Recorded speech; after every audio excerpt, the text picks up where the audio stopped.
संकेत के अनुसार गुरु को उस रूप में पहचानकर राजा प्रसन्न हुआ।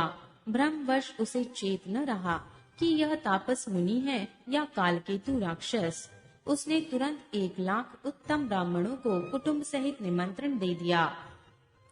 पुरोहित ने 6 रस और 4 प्रकार के भोजन, जैसा कि वेदों में वर्णन है, बनाए। उसने मायामयी रसोई तैयार की और इतने व्यंजन बनाए जिन्हें कोई गिन नहीं सकता। अनेक प्रकार के पशुओं का मांस पकाया और उसमें उस दुष्ट ने ब्राह्मणों का मांस मिला दिया।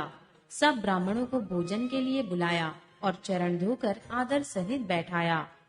जो ही राजा परोसने लगा, उसी काल के त्रुकृत आकाशवाणी हुई, हे ब्राह्मणों, उठ कर अपने घर जाओ। यह अन्न मत खाओ, इसके खाने में बड़ी हानि है। रसोई में ब्राह्मणों का मांस बना है। आकाशवाणी का विश्वास मानकर सब ब्राह्मण उठ खड़े हुए। राजा व्याकुल हो गया, परंतु उसकी बुद्धि मोह में भूली हुई थी। होनहार वश उसके मुंह से एक बात भी न निकली। तब ब्राह्मण क्रोध सहित बोल उठे। उन्होंने कुछ भी विचार नहीं किया। अरे मूर्ख राजा, तू जाकर परिवार सहित राक्षस हो।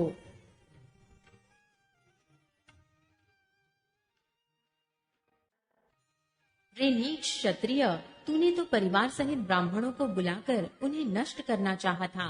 ईश्वर ने हमारे धर्म की रक्षा की, अब तू परिवार सहित नष्ट होगा।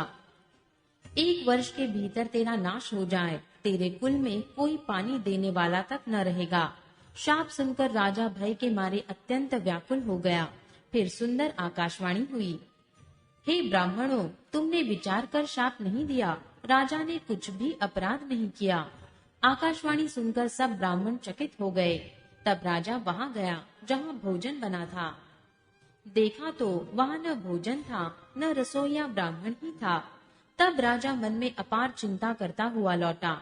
उसने ब्राह्मणों को सब वृत्तांत सुनाया और बड़ा ही भयभीत और व्याकुल होकर वह पृथ्वी पर गिर पड़ा। हे राजन, यद्यपि तुम्हारा दोष नहीं है, तो भी होनहार नहीं मिटता। ब्राह्मणों का शाप बहुत ही भयानक होता है। यह किसी तरह भी टाले टल नहीं सकता। ऐसा कहकर सब ब्राह्मण चले गए। नगरवासियों ने जब यह समाचार पाया, तो वे चिंता करने और विधाता को दोष देने लगे, जिसने हंस बनाते बनाते कौवा कर दिया। ऐसे पुण्यात्मा राजा को देवता बनाना चाहिए था, सो राक्षस बना दिया। पुरोहित को उसके घर पहुंचाकर असुर कालकेतु ने कपटी तपस्वी को खबर दी। उस दुष्ट ने जहां तहां पत्र भेजे, जिससे सब वैरी राजा सेना सजा सजा कर चढ़ दौड़े और उन्होंने डंका बजाकर नगर को घेर लिया। नित्य प्रति अनेक प्रकार से लड़ाई होने लगी। प्रताप भानु के सब योद्धा शूरवीरों की करनी करके रण में जूझ मरे। राजा भी भाई सहित खेत रहा। सत्य केतु के कुल में कोई नहीं बचा। ब्राह्मणों का शाप झूठा कैसे हो सकता था। शत्रु को जीतकर नगर को फिर से बसाकर सब राजा विजय और यश पाकर अपने अपने नगर को चले गए। याज्ञवल्क्य जी कहते हैं, हे भरद्वाज, सुनो। विधाता जब जिसके विपरीत होते हैं, तब उसके लिए धूल सुमेरेतु पर्व के समान भारी और कुचल डालने वाली, पिता यम के समान कालरूप और रस्सी सांप के समान काट खाने वाली हो जाती है। हे मुनि सुनो, समय पाकर वही राजा परिवार सहित रावण नामक राक्षस हुआ। उसके 10 सिर और 20 भुजाएं थी और वह बड़ा ही प्रचंड शूरवीर था। अरिमर्दन नामक जो राजा का छोटा भाई था, वह बल का धाम कुंभकर्ण हुआ। उसका जो मंत्री था, जिसका नाम धर्मरुचि था, वह रावण का सौतेला छोटा भाई हुआ। उसका विभीषण नाम था, जिसे सारा जगत जानता है। वह विष्णु भक्त और ज्ञान विज्ञान का भंडार था। और जो राजा के पुत्र और सेवक थे, वे सभी बड़े भयानक राक्षस हुए।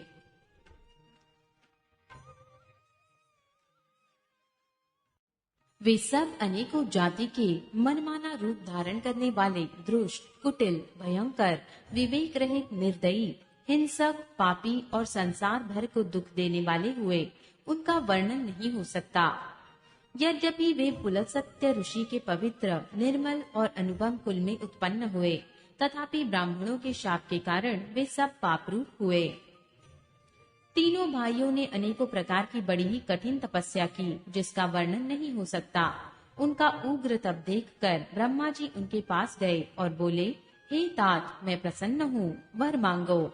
रावण ने विनय करके और चरण पकड़कर कहा, हे जगदीश्वर, सुनिए, वानर और मनुष्य इन दो जातियों को छोड़कर हम और किसी के मारे न मरे, यह वर दीजिए।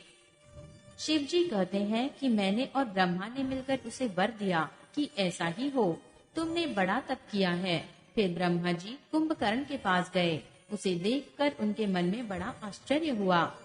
जो यह दुष्ट नित्य आहार करेगा तो सारा संसार ही उजाड़ हो जाएगा। ऐसा विचार कर ब्रह्मा जी ने सरस्वती को प्रेरणा करके उसकी बुद्धि फेर दी, जिससे उसने 6 महीने की नींद मांगी।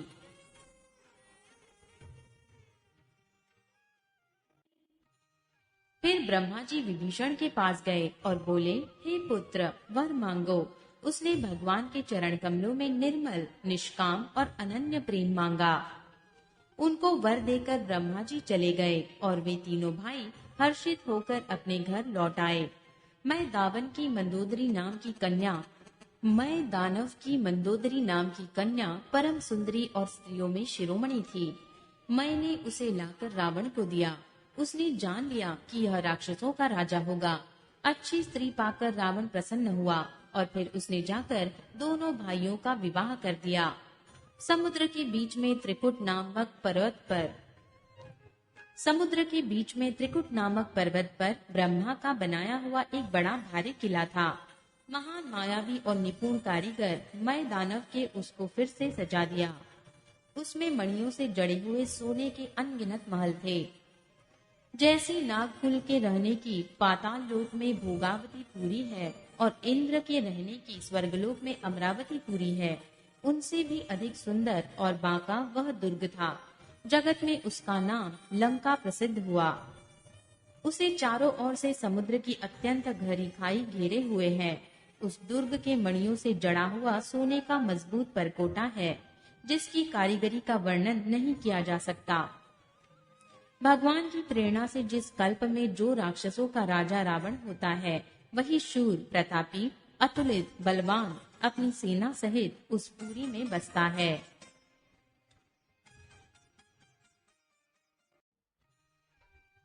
पहले वहाँ बड़े बड़े योद्धा राक्षस रहते थे। देवताओं ने उन सब को युद्ध में मार डाला। अब इंद्र की प्रेरणा से वहाँ कुबेर के 1 करोड़ रक्षक यक्ष लोग रहते हैं। रावण को कहीं ऐसी खबर मिली, तब उसने सेना सजाकर किले को जा घेरा। उस बड़े विकट योद्धा और उसकी बड़ी सेना को देखकर यक्ष अपने प्राण लेकर भाग गए। तब रावण ने घूम फिर कर सारा नगर देखा। उसकी स्थान संबंधी चिंता मिट गई और उसे बहुत ही सुख हुआ। उस पुरी को स्वाभाविक ही सुंदर और बाहर वालों के लिए दुर्गमन अनुमान करके रावण ने वहां अपनी राजधानी कायम की। योग्यता के अनुसार घरों को बांटकर रावण ने सब राक्षसों को सुखी किया। एक बार वह कुबेर पर चढ़ दौड़ा और उससे पुष्पक विमान को जीत कर ले आया। फिर उसने जाकर एक बार खिलवाड़ ही में कैलाश पर्वत को उठा लिया और मानो अपनी भुजाओं का बल तौलकर बहुत सुख पाकर वह वहां से चला आया। सुख, संपत्ति, पुत्र, सेना, सहायक, जय, प्रताप, बल, बुद्धि और बढ़ाई, ये सब उसके नित्य नए वैसे ही बढ़ते जाते थे, जैसे प्रत्येक लाभ पर लोभ बढ़ता है। अत्यंत बलवान कुंभकर्ण सा उसका भाई था, जिसके जोड़ का योद्धा जगत में पैदा ही नहीं हुआ। वह मदिरा पीकर 6 महीने सोया करता था। उसके जागते ही तीनों लोकों में तहलका मच जाता था। यदि वह प्रतिदिन भोजन करता, तब तो संपूर्ण विश्व शीघ्र ही चौपट खाली हो जाता। रणधीर ऐसा था कि जिसका वर्णन नहीं किया जा सकता। लंका में उसके ऐसे असंख्य बलवान वीर थे। मेघनाथ रावण का बड़ा लड़का था, जिसका जगत के योद्धाओं में पहला नंबर था। रण में कोई भी उसका सामना नहीं कर सकता था। स्वर्ग में तो उसके भय से नित्य भगदड़ मची रहती थी। इनके अतिरिक्त दुर्मुख, अकंपन, वज्रदंत, धूमकेतु और अतिकाय आदि ऐसे अनेक योद्धा थे, जो अकेले ही सारे जगत को जीत सकते थे। सभी राक्षस मनमाना रूप बना सकते थे और आसुरी माया जानते थे। उनके दया धर्म स्वप्रेमी भी नहीं थे। उनके दया धर्म स्वप्न में भी नहीं था। एक बार सभा में बैठे हुए रावण ने अपने अगणित परिवार को देखा। पुत्र, पौत्र, कुटुंबी और सेवक ढेर के ढेर थे। सारी राक्षसों की जातियों को तो गिन ही कौन सकता था। अपनी सेना को देखकर स्वभाव से ही अभिमानी रावण क्रोध और गर्व में सनी हुई वाणी बोला, हे समस्त राक्षसों के दलों, सुनो, देवतागण हमारे शत्रु हैं। वे सामने आकर युद्ध नहीं करते, बलवान शत्रु को देखकर भाग जाते हैं।